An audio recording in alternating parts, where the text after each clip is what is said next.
structural classifications. So structurally, we divided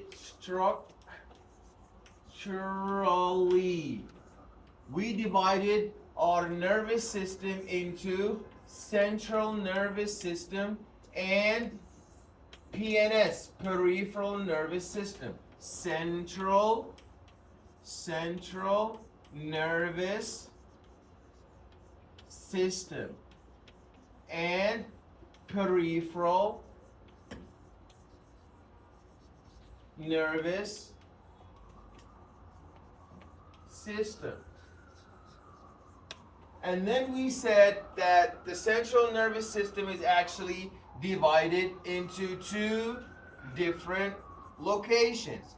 Your brain, that is your brain, and your, what is the other division of our central nervous system? Spinal. And the spinal cord. Excellent. And the spinal cord. And the peripheral nervous system, and we said that the peripheral nervous system is made up of tracks, right? Tracks, like the subway tracks for calls, input and output. So then the peripheral nervous system is made up of nerves, nerve axons, just axons. So one is a computer center. That's why we call it the central nervous system. Your spinal cord is a long tube, but it's a computer. Your peripheral nervous system, these are the tubes. So school is where you come for learning and processing. You take a downtown trip with the subway and an uptown trip.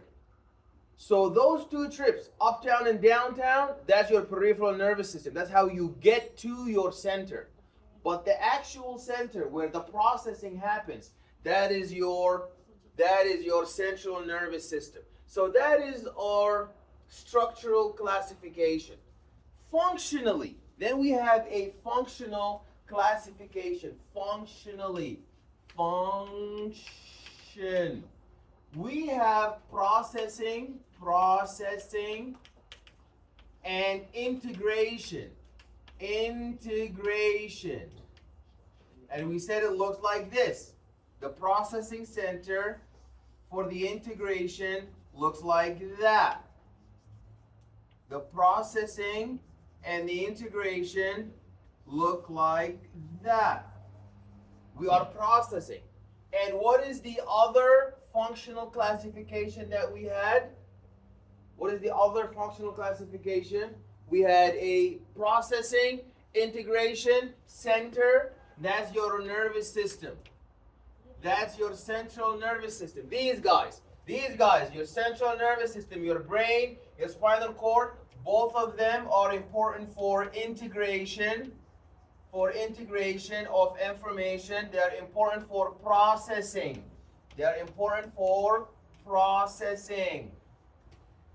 So what else? What about the other guys? The peripheral nervous system, what are they for? What are they important for?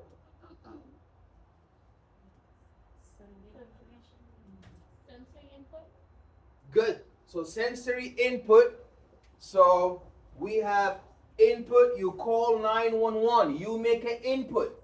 When you call, you make an input command. You say somebody need an ambulance. Somebody needs the police. So we have an input signal. I'm sorry? Yeah, that's afferent. Good, we're getting to that. So we have an input signal, and when the input signal gets to the integration center, what happens? When the input signal gets to the integration center, there's processing and there is integration, and what happens next? A motor output. There is a motor output. Excellent. So there is an output signal. So there is a input signal, and we said the input signal is always sensory. Excellent. Sensory. Because you sense something. Your body senses temperature, Thermoreceptors detect temperature. Chemoreceptors detect some chemical changes, like tasting your blood. It's too salty, too sugary, hyperglycemia, hypoglycemia, too salty. We need to get rid of the salt in the urine. We need to uptake salt from the urine. We need to remove sugar. So these are chemoreceptors. And you have nociceptors for pain. You have stretch receptors. But all of those are dealing with input. The same way when you make a phone call, is because you saw somebody dying, you call the ambulance. Because you heard somebody screaming, then you call the police. So all of this is based on sensation. Input is always based on sensation. So our peripheral nervous system is divided into sensory, input, and the output is always going to be motor. So we have a motor output.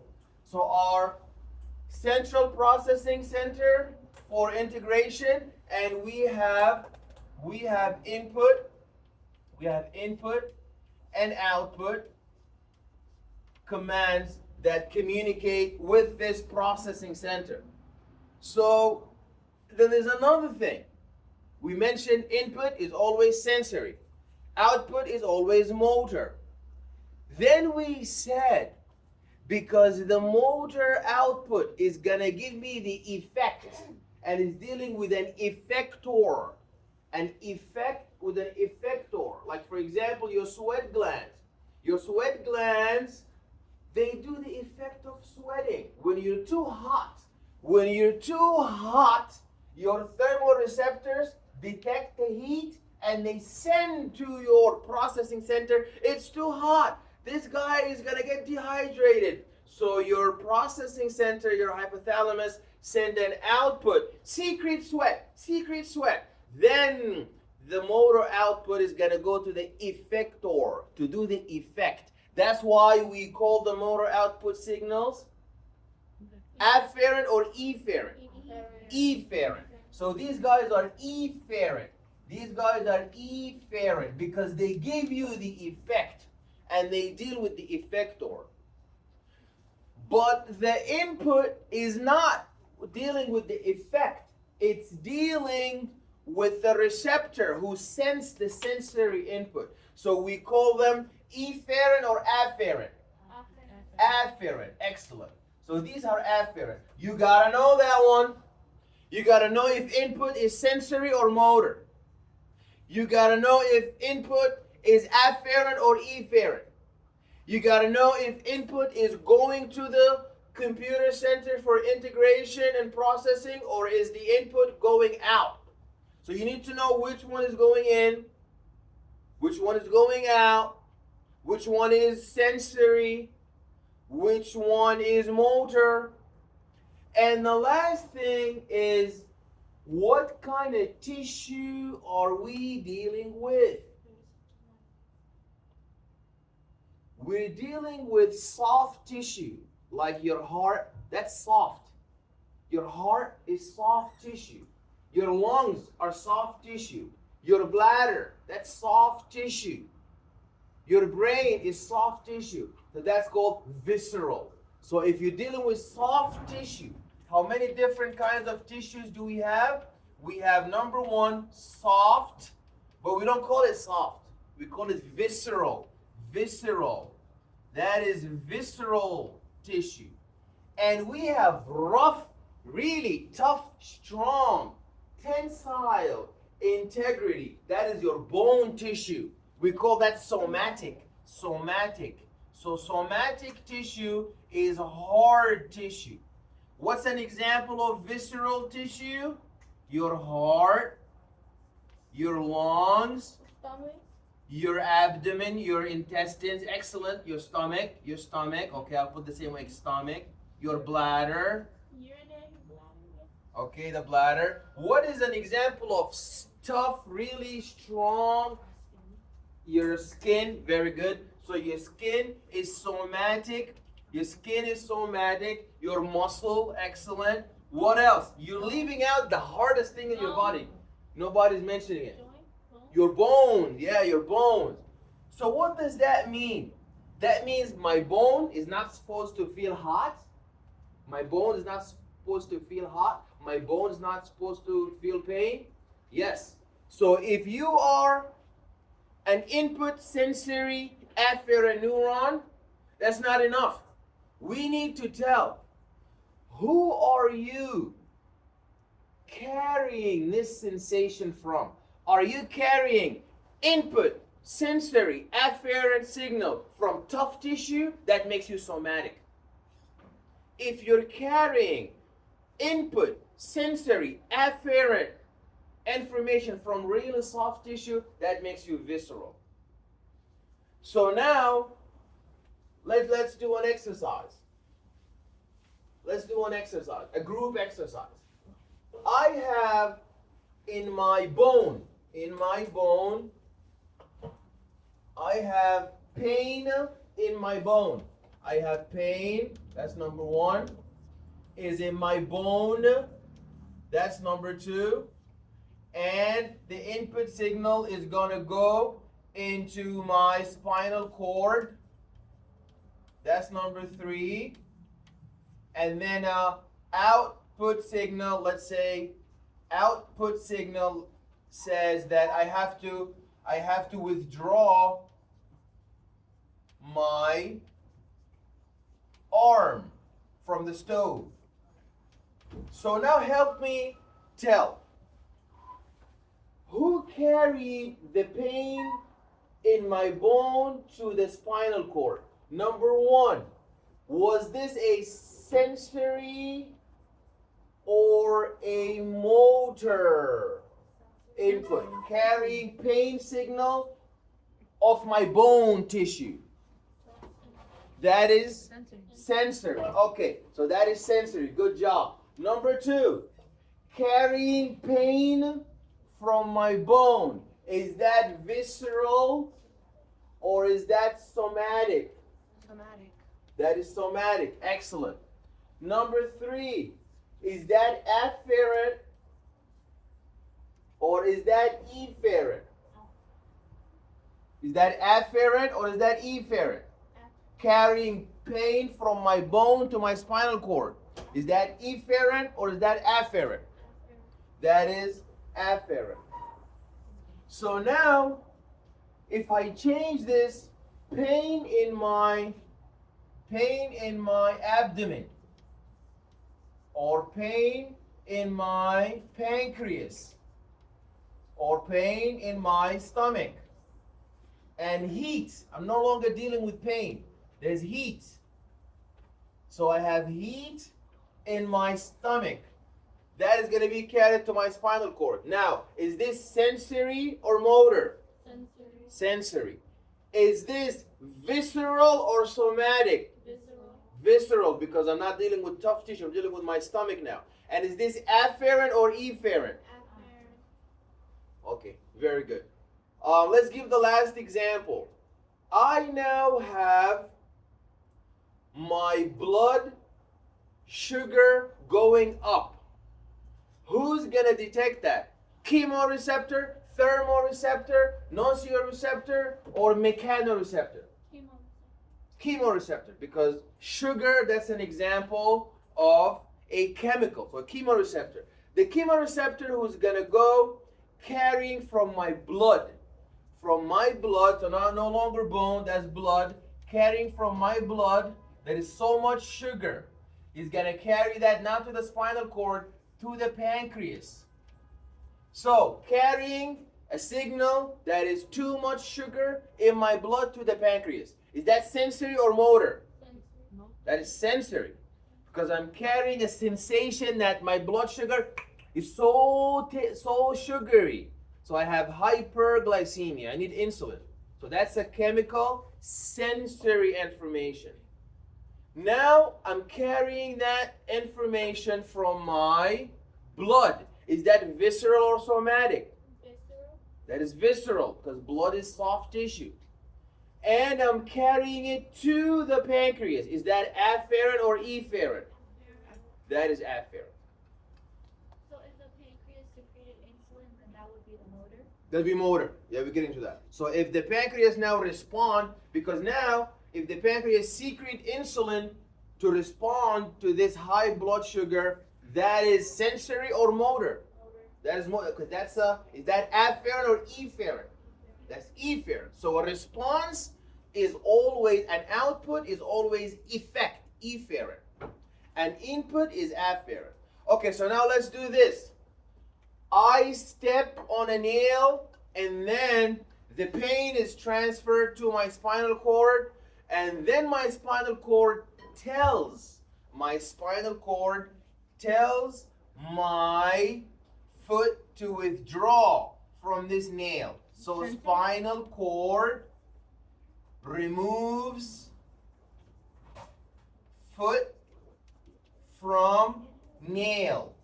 Is this sensory? I'm not talking about, I'm talking now, and we're just looking at the other half, not the beginning, just the second half. You stepped on the nail, and then you remove your foot from the nail. Was that an example of sensory or motor? Removing your foot. Motor. Because is that an input or an output? That's an output. You're removing your foot from the nail that hurt you. Or you put your finger in a stove, it's so hot. And then out of nowhere, you remove your index finger so fast. When you withdrew your finger so fast, that reflex, is that an example of an input or output?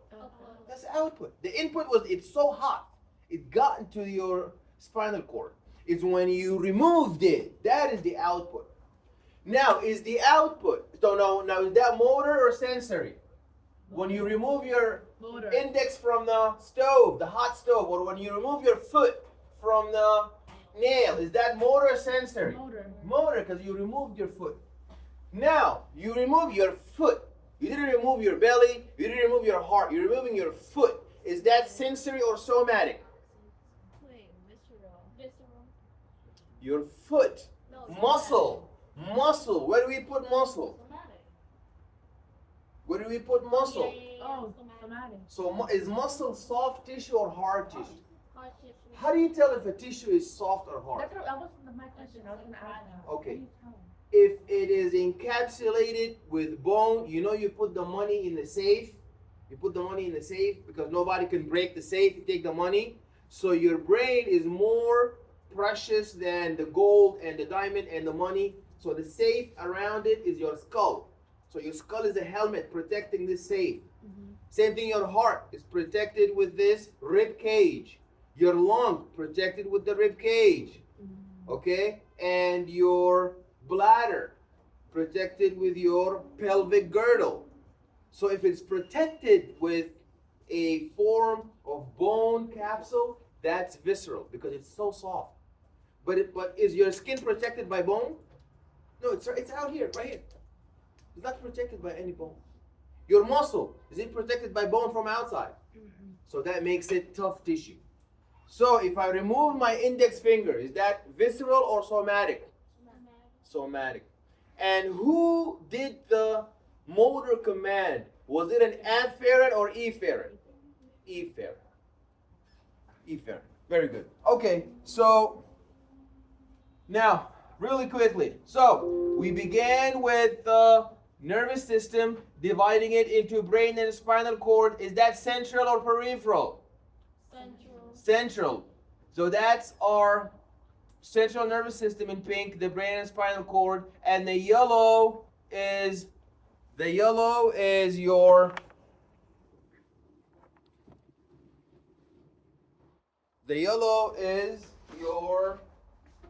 peripheral nervous system. So the peripheral nervous system is either pointing to your central nervous system, bringing in input, or taking out a motor response. Bring it in, sensory, input, afferent, or taking out, motor, output, efferent. And we talked about this is what's going to be on our lab practical. So you have to identify the cerebrum, this major structure, the cerebrum. Can you raise that up, Rachel? You see the cerebrum? Point to the cerebrum. Very good. Point to the corpus callosum. That's the fibrous corpus callosum. And point to your cerebellum, your cerebellum, and point to your pons. And this little bulge right underneath your pons is your medulla oblongata, and right below the medulla, you begin the extension of your spinal cord. Okay, there's a very important region known as the brain stem. The brain stem is not, do you see brain stem here? You don't see it because it's a mixture of other organs like your medulla, your pons, your diencephalon, your prosencephalon. You will see that later on. But for now, just know these big structures and know that the most big one is not even there because it is not a one structure. It's a collection of multiple structures known as the brainstem. I'm not going to ask you about it on the lab practical because it's not there, but just know it. Know that it exists, but it exists as a collection. Okay. So, everybody knows our central nervous system, the brain, the spinal cord, and our peripheral nervous system is made up of nerves. And nerves that are either threaded or they could be organized like knobs and coils, known as ganglion. Then we talked about sensory afferent somatic and sensory afferent visceral. So we can move on. Somebody please give me an example of sensory afferent somatic.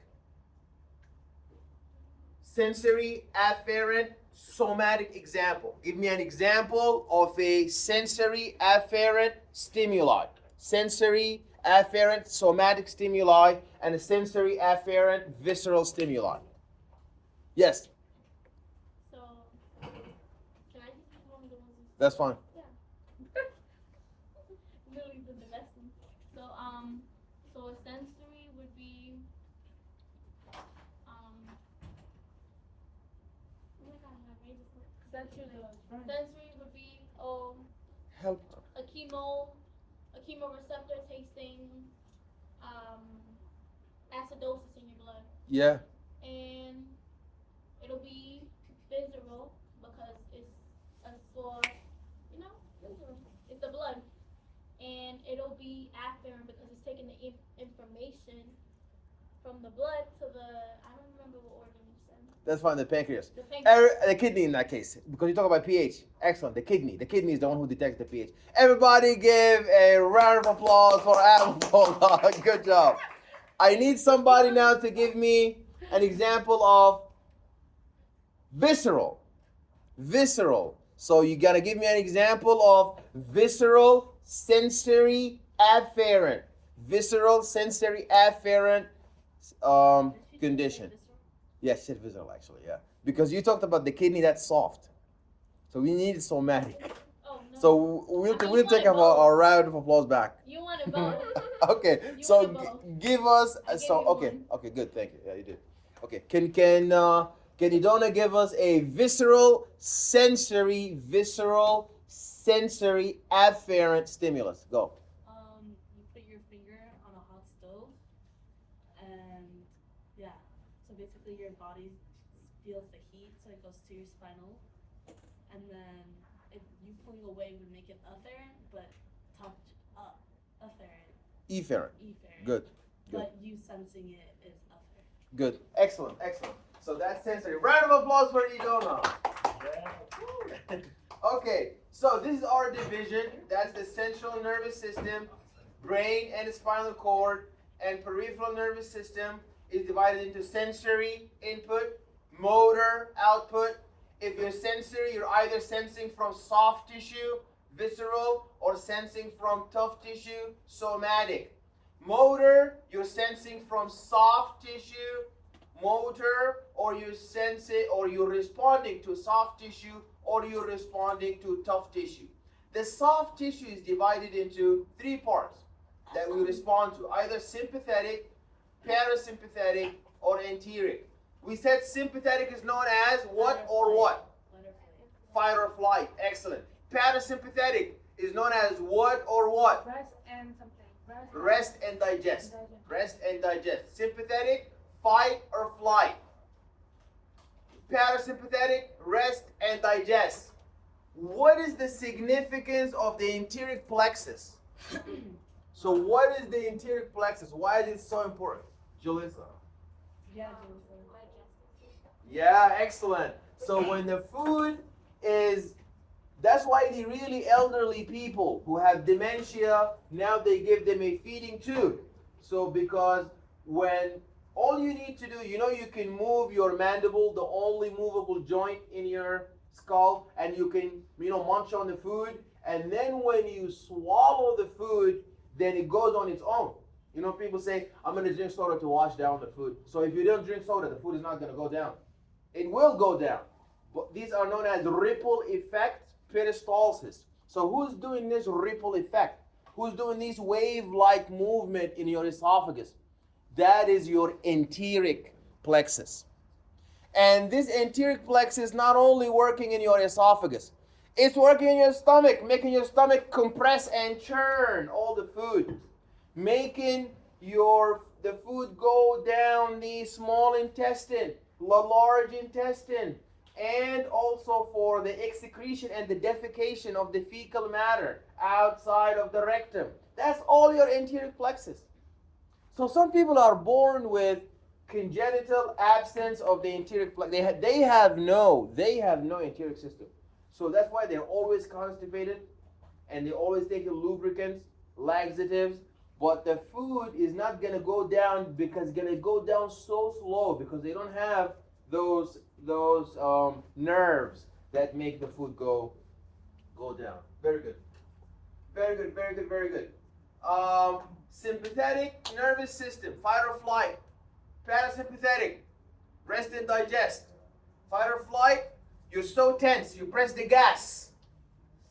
Parasympathetic, you eat the pancake and you're just sitting at home, you're so relaxed. Okay? We talked about the sensory afferent. Okay, there's a special type of neurons. So you see one arrow pointing in the central nervous system, that's your input, your sensory afferent. Another arrow pointing out, that's your motor. You see, the motor is efferent, doing the effect, going to the effector. The effector does the effect. And then there's these little neurons in the middle who mediate this process of inside the central nervous system. These are not afferent, these are not efferent neurons. What are these called? The central nervous system. What central? These neurons here, they're known as what? The integration. Interneurons. They participate in the integration, but they're known as interneurons because they mediate. They are just intermediates. Okay, and that's our axon. That's our axon. And this is our neuron. That is the unit of your nervous system. So that's a neuron. It has dendrites to receive multiple input. And this cell body has the nucleus. That's the computer. And this is the axon. The axon is going to send out all the information to the other neuron. So what are these wrappings around your axon? These are known as myelin sheath. This myelin sheath is like layers and layers and layers around the axon. Not around the dendrite, not around the cell body, around the axon. You see? You see where my mouse is? That is the axon. They are wrapped in layers around the axon. And these help to speed up the signal. So now the signal does not need to go step by step. You know when you take the subway, you go express, you skip so many stops. So that's what happens here. If you look at my mouse, look at the mouse on the screen. So now the signal is going to jump. You see, jump to here, jump to here, jump to here, jump to here. So that's going express because it's not going every single place. It has to jump. It's jumping all over the place. So it's going express. So the more myelinated the axon. Is the signal going faster or slower? Faster. Excellent. So that's a histological microscopic image of your axon. It has these, so many are your dendrites. That's your cell body. That's the nucleus. That's the axon hillock, where the axon would come out. And this really long piece is your axon. You see, all these layers are the myelin sheath. And this really long axon inside it, the cytoplasm of the axon is called axoplasm. Cytoplasm inside the axon, axoplasm. The Schwann cells, these are the cells who make the myelin. They wrap it like carpet. You know when you roll the carpet around over and over? So who rolls this myelin sheath? Who rolls this carpet, this fibrous myelin sheath around the axon over and over again? What's the name of the cells who do that? You gotta know this one. The Schwann cell is the cell that wraps a lot of myelin around. But that's happening in the peripheral nervous system. So the name of the cells who wrap myelin sheath around the axon of peripheral nervous system is known as the Schwann cells. What are Schwann cells?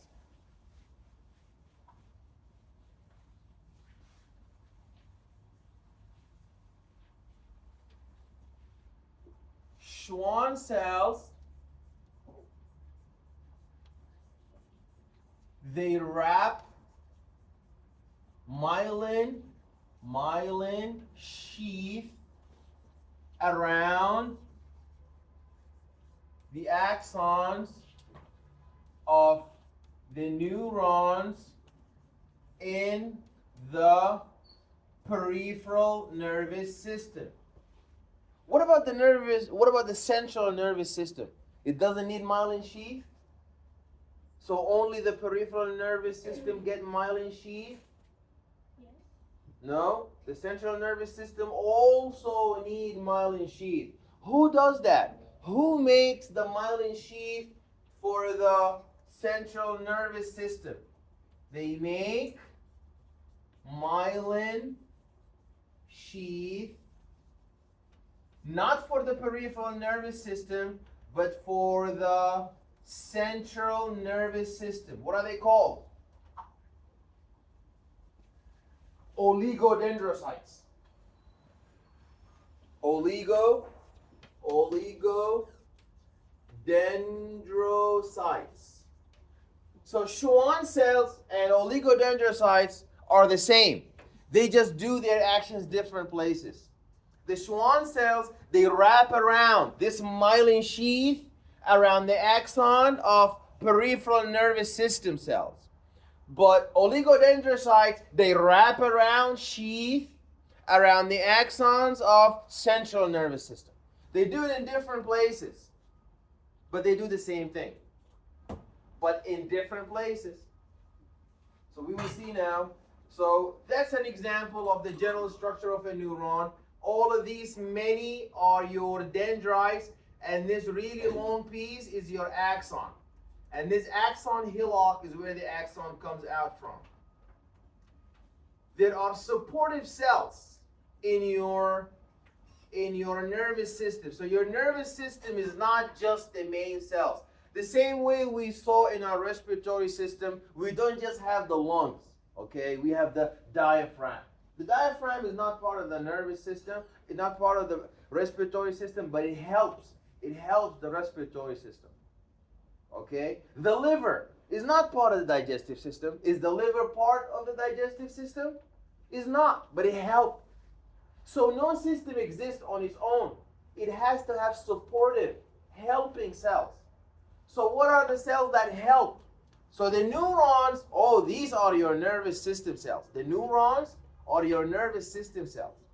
But they don't help. The ones who help are known as the glia, the neuroglia. The neuroglial cells, they are not neurons. They are supportive. They are helping cells.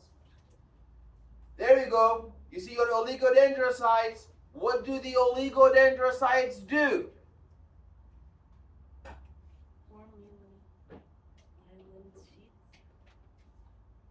I cannot hear from that far. I am not a dog. You know, dogs hear from really far. I cannot hear from that far. They make the myelin sheath.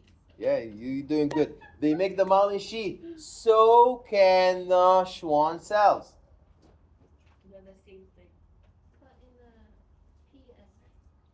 the PS. PNS. So the Schwann cells, they form myelin sheath in the PNS, peripheral nervous system. But the oligodendrocytes, they form myelin sheath in the CNS. They do the same thing in different places. Good. Is there a picture of how they look? Do they look Yeah, I'm gonna show you the pictures now. Okay, and there are what's known as ependymal cells. They make your cerebrospinal fluid. Who makes the cerebrospinal fluid? Ependymal cells.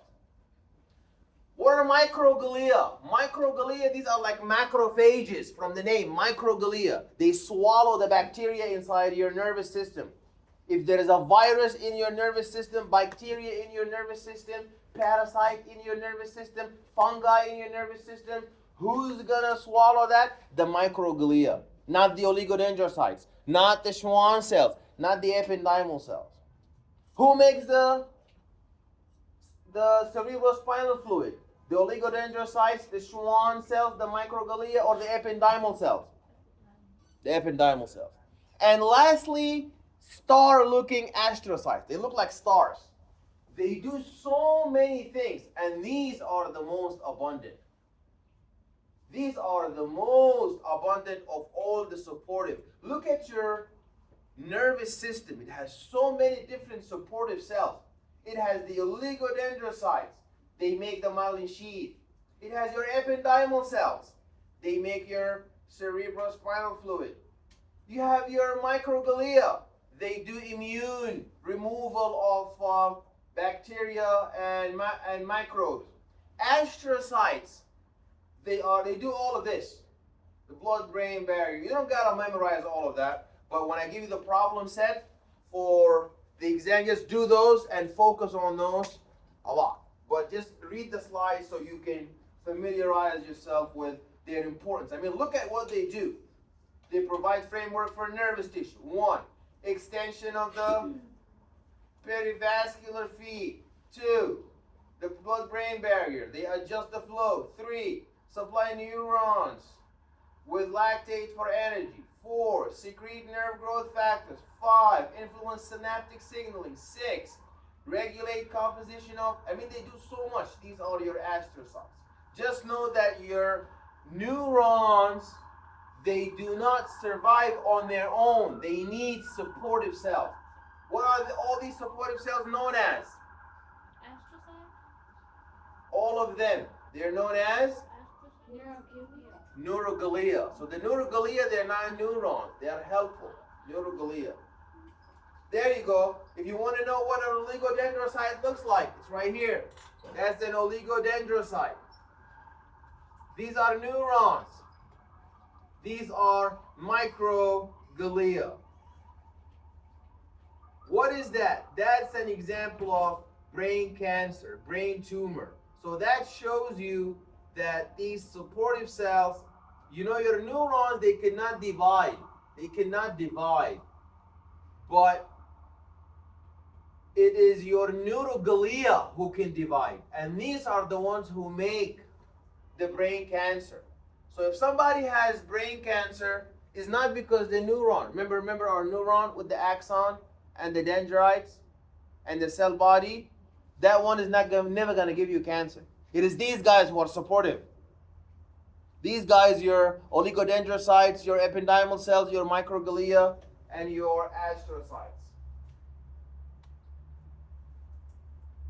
Okay. We did the myelin. You see, these are your oligodendrocytes. So what are they doing? They are wrapping. These are the Schwann cells. You see the Schwann cells? They are wrapping myelin sheath around the axons of.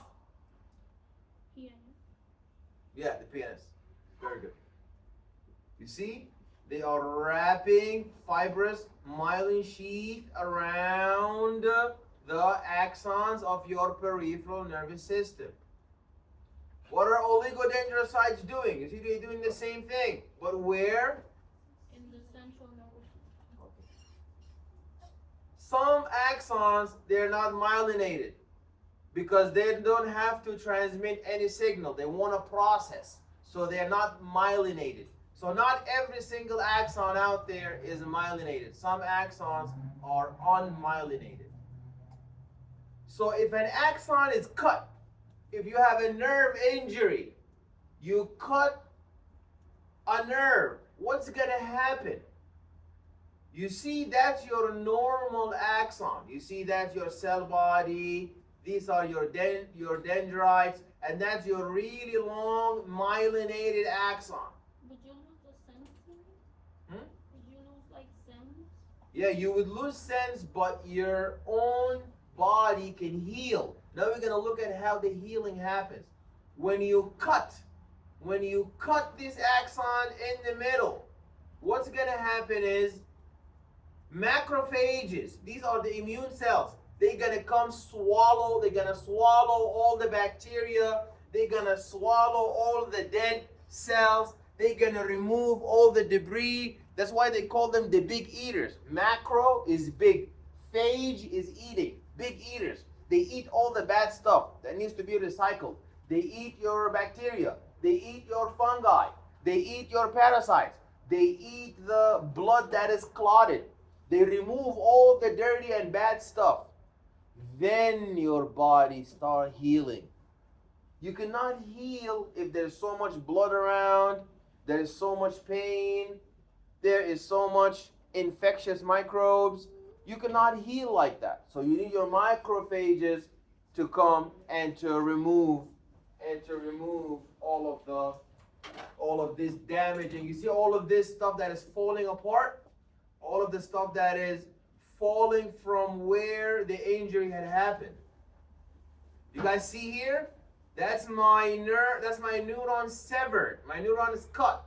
So I need my macrophages to swallow, they are big eaters, to eat all of this damaged stuff. And then you're gonna have your degeneration of the severed axon, and you see how it's gonna regenerate again? It's regenerating. What is regeneration? Is to rebuild. Regenerate is to heal. Regeneration is to enter the cell cycle.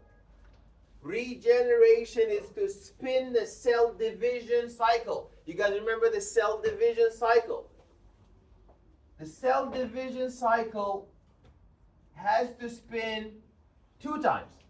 One time when you're growing up, you're babies. Now you're going to grow up, becoming adult. Your brain when you were a baby was about 600 pounds. Now, 0.600 of a pound. Now when you grow up, it's about 1 pound and 600. 1 pound and 600 parts of a pound. So how did that happen? Because the cell cycle. So how does the cell cycle spin? So I know people will say, oh, you know, this metaphase, anaphase, prophase. So you have to divide your cell cycle into 2 parts.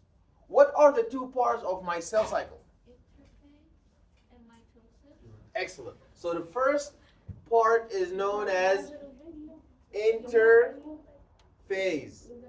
That's the first part. What's the second part of my cell cycle? Interphase. What's the second part of my cell cycle? What she said, mitosis, no? Okay, mitosis, yeah.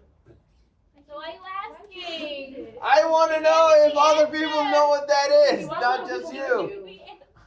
Okay, interphase is divided into 3 parts. What are they? What are the 3 parts of the interphase? G1, G2, G3. Wrong. G1,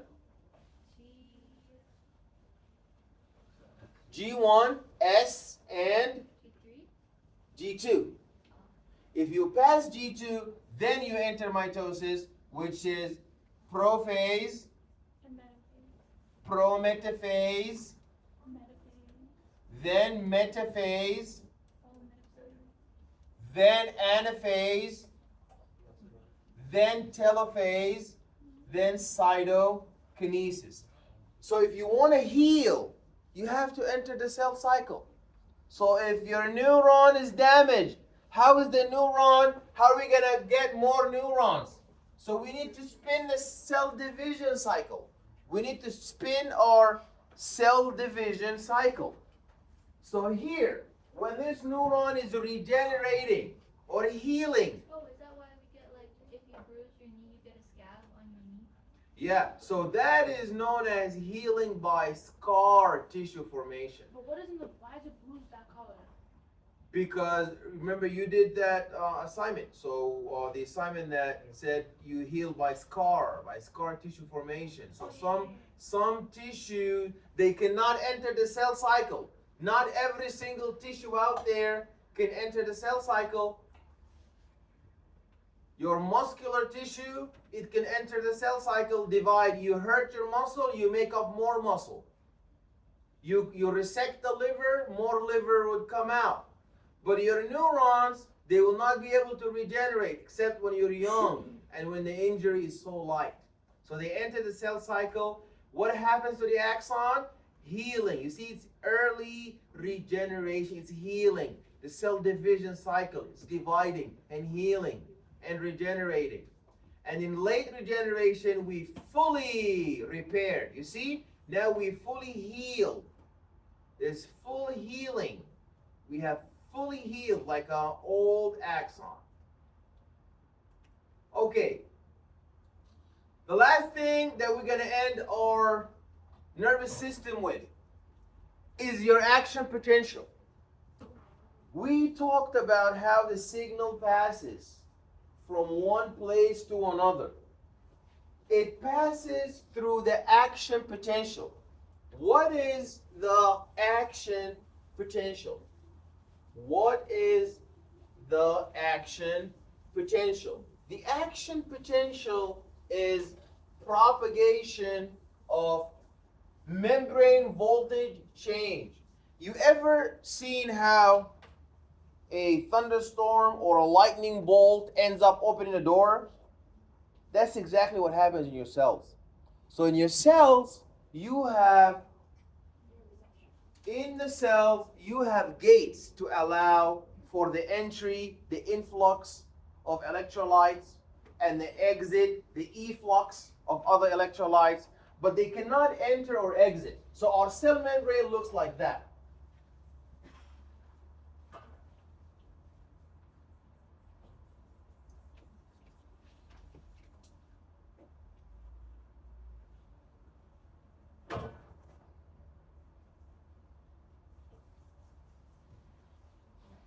Okay, it has heads that are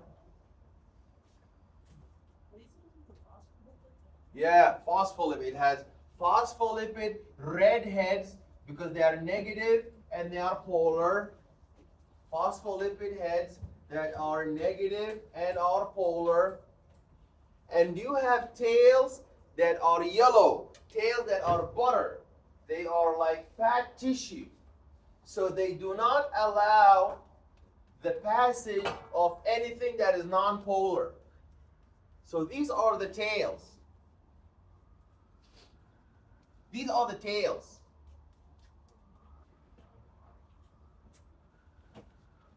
So the tails are going to allow everything that is oil, that is fat, that is cholesterol, anything that is lipid can pass through this orange layer, this hydrophobic layer. This hydrophobic layer is going to allow only the hydrophobic substance. The hydrophilic substance cannot get in. So you need channels. So these are channels that are closed. These are closed channels. So you have a channel for sodium. And you have, what's going on?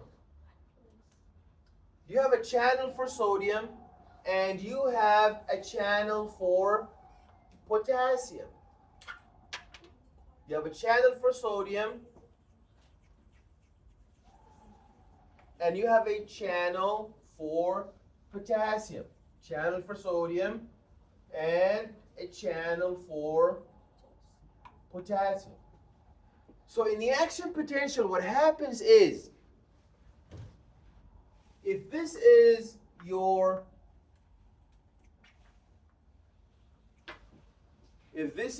membrane voltage, your membrane electricity, your MV, your membrane voltage, and this is your time in milliseconds. So you have MV, millivolt, and MS for the time, milliseconds. And MV is electricity, millivolt. What happens is, if you touch something hot or you compress and you feel that anything sensory, touch, pain, temperature, touch, pain, temperature, chemical, changes, anything sensory, what's gonna happen is this sodium channel is gonna open to allow for sodium to enter, because sodium cannot enter through this yellow layer, because this is hydrophobic. It's not gonna allow sodium to go through. But when you touch something hot, or whenever there is a sensory signal, your membrane is initially at -70. You see? It has -70 there. That's when you are chilling and you're really not being touched, not being bothered, no sensation. But when there is a sensation, what happens is your sodium channels are going to open and the membrane voltage is going to go up until it hit that -55. When you hit -55, then all the other sodium channels are going to open. All the other sodium channels are going to open, allowing more sodium to enter, and that's how you're going to have a spike that goes all the way up to +35 millivolts. And when you hit the peak, the sodium channels will close. So these guys will shut down. So they will close, no more sodium coming in. No more sodium coming in. Now who gets to leave? The potassium. So potassium is going to leave the cell, and that is known as potassium efflux. So potassium leaves the cell. When potassium leaves the cell, you see, when sodium entered, when we had a sodium influx, when sodium entered the cell, that is known as depolarization. The membrane voltage went up. The lightning bolt caused our membrane channels to open. And when the membrane channels open, sodium influx and the membrane potential went up to the peak. When you are at the peak, you shut down all of these sodium and you open the potassium. When potassium has opened, then we have a repolarization, and we bring back the action potential down. So that's known as repolarization. And that is known as potassium efflux.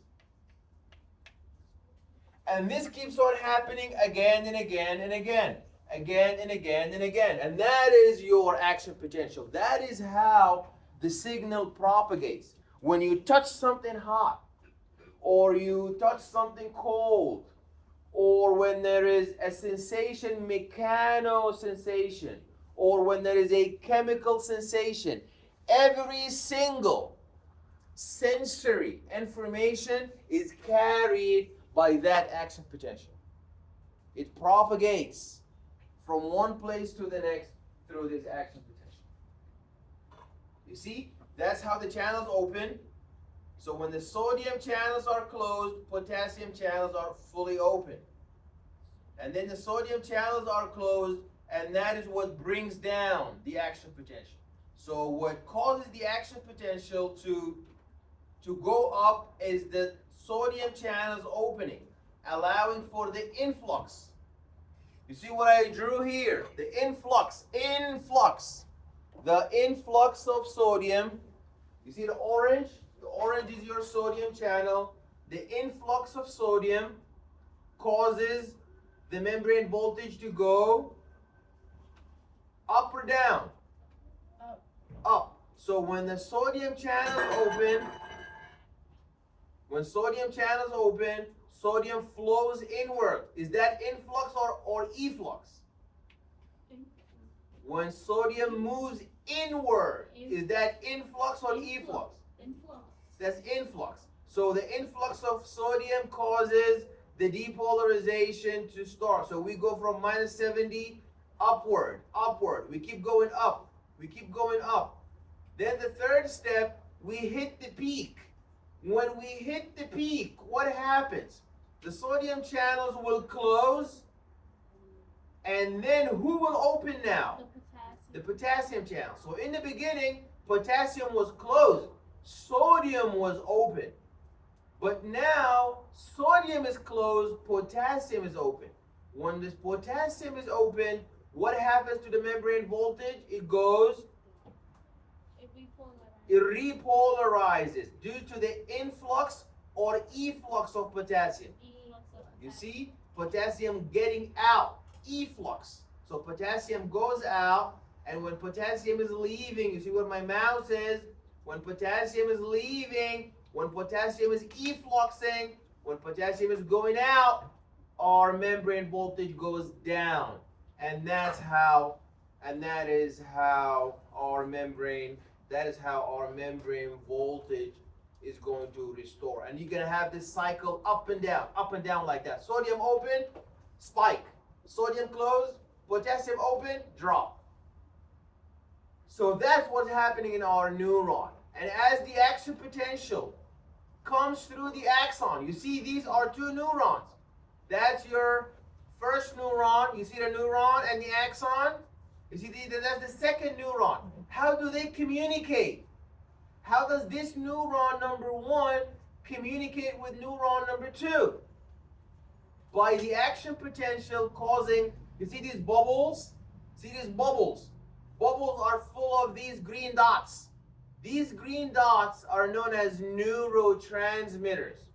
So these neurotransmitters, but you need an action potential. If you had an action potential, these bubbles are gonna fuse with the membrane, and all the green stuff is gonna be liberated, and it's going to be excreted, and it will bind to your postsynaptic neuron. So this gap in the middle between two connecting neurons, you see my two connecting neurons? That's my first connecting neuron, that's my second connecting neuron.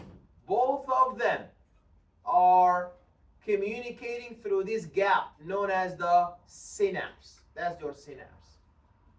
These are my neurotransmitters. That's the structure of my neurotransmitters. These are the substance, the chemicals inside the bubbles, inside these vesicles. Okay, any questions? Does anybody have any question? Okay, that structure I showed you, it's also, I made it into a video, I posted it for you online. You gotta know all of these structures that I mentioned: the cerebrum, the corpus callosum, the cerebellum, the pons, your medulla oblongata. And you gotta know in the slides all the material we discussed last week and today. So the nervous system is the most important system. That's why we had it twice. We had 2 sessions with that. So next week, yeah. All right, so if you need to go and listen to the videos and the